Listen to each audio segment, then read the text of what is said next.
Here are a few facts that often get missed with EMS.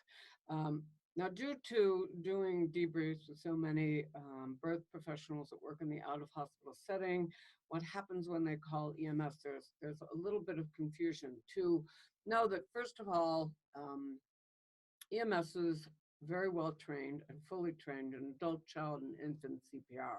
And very often they miss neonatal resuscitation because newborns are different than adult children or infants. So, what comes up most, just to help you be aware, is that often EMS is unaware that newborns are born with prominent occipits, and that interferes with keeping a good airway. So you have to be proactive about airway management, which I go into in my part 3 of my webinar series.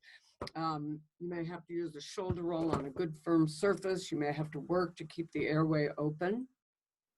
Another thing that often gets missed is they're unaware of appropriate thermal management of newborns. Now, newborns get cold very quickly and very easily, especially during transport. So you actually have to be very proactive about heat loss.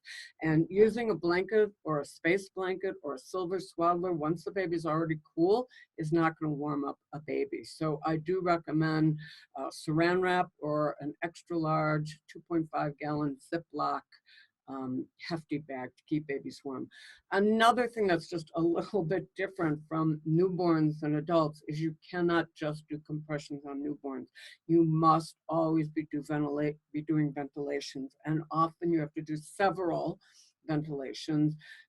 First, to clear the fluid, dilate those capillaries, and oxygenate the heart muscle before you can even begin to do chest compressions. And in fact, chest compressions without ventilations on newborn does nothing and actually wastes time.